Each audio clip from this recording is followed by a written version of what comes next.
El COVID-19 nos ha afectado a todas las personas de alguna manera u otra. A nosotros también, a las personas propietarias de los alojamientos rurales de Necatur. Nos toca estar cerrados, sin clientes.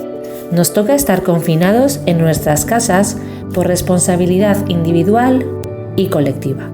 Es una situación complicada el no recibir vuestras visitas, pero lo estamos haciendo para superar la situación sanitaria generada por el coronavirus.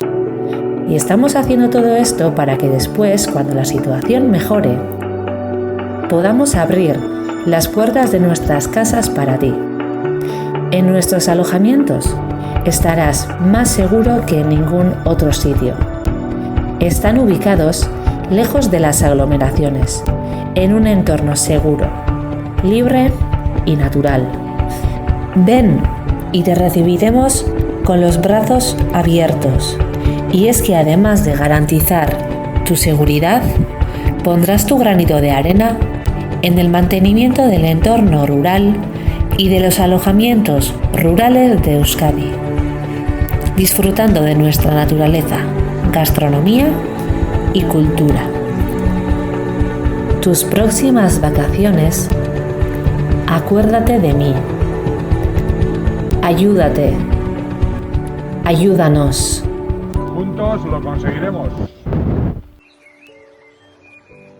Juntos lo conseguiremos. Juntos lo conseguiremos. Juntos lo conseguiremos. Juntos lo conseguiremos. Juntos lo conseguiremos. ¡Juntos lo conseguiremos! ¡Juntos lo conseguiremos! Juntos lo conseguiremos. Entre todos lo conseguiremos.